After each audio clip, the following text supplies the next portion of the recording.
What's going on, guys? Thank you for tuning in to the SMT Mobile Tech YouTube channel. I am SMT from SMT Mobile Tech, and today's video is going to cover some updates that we have from the T-Mobile and Sprint merger. Now, this news is pretty fresh, and there's a lot to cover in it, so I'll go ahead and get started with the content of today's video.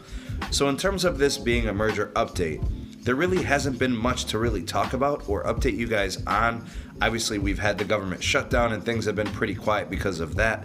But since we do have some news, I wanted to bring it up and we could possibly discuss it and give our thoughts and opinions in the comment section below. So please, by all means, go ahead and let me know what you guys think down below in that comment section. So the update kind of gives us an idea and a time frame of what we're going to have in terms of the next development for the proposed merger. We have February 13th. CEOs of T-Mobile and Sprint will be present for a joint hearing on the proposed merger.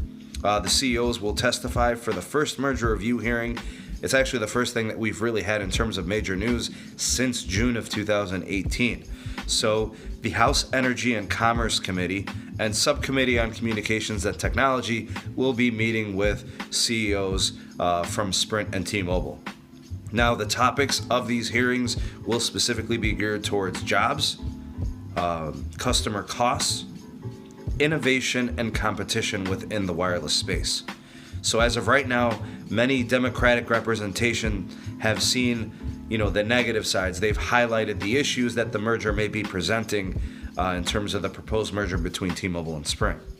So John and Marcelo, the CEOs of, the companies T-Mobile and Sprint, are going to have to be, very, very clear and concise and be very convincing and be very effective about declaring, the advantages and the benefits of the merger for consumers.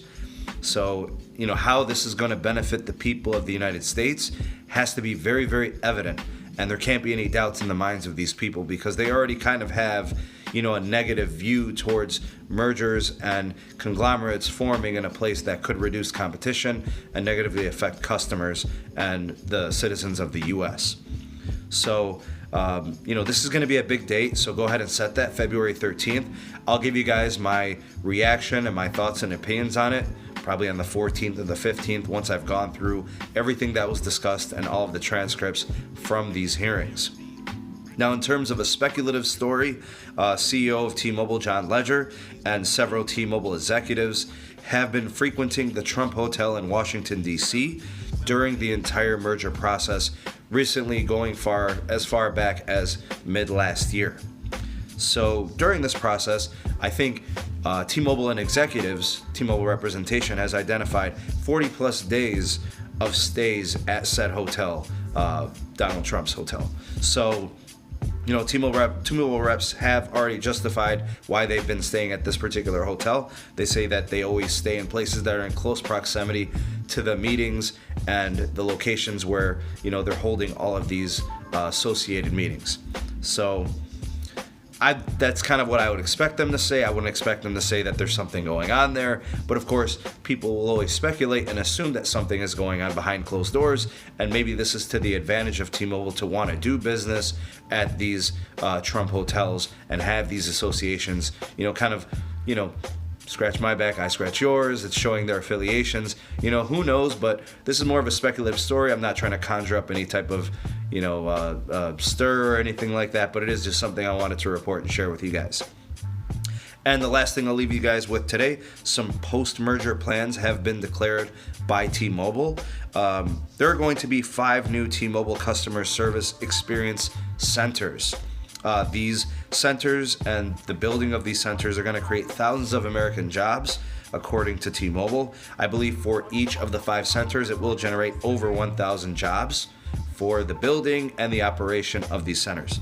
The Team of Experts initiative by T-Mobile is going to continue to push forward, and I think this expansion of these centers kind of highlights that. So T-Mobile has estimated that over 5,600 jobs will be created through and by 2021 because of these centers. I believe one of the locations has already been identified as Overland Park, Kansas. So for those of you that follow, what the T-Mobile and Sprint merger is going to provide in terms of jobs and how this impacts Americans, here's an idea of something that would be a benefit that T-Mobile and Sprint may want to bring up, and specifically, I think John Legere in this case, he's going to want to bring up at the hearings on February 13th. So you guys let me know what you think of these news and topics in today's video and what we covered. Love to hear your thoughts and opinions below. So drop a line, let me know what you guys think on these topics. That's it for this video. Thank you guys for tuning in. In the description box below, I have the Sneed Mobile Tech Patreon page linked there, so go ahead and check that out. I've got a couple videos that I've made public recently that anybody can view, so go ahead and visit there and take a view at those videos. And of course, if you'd like to consider supporting Sneed on Sneed Mobile Tech on the Patreon platform, please, by all means, I appreciate those considerations. So thank you for tuning in to watch the video. That's it for this one. I will see you guys on the next one. Take it easy.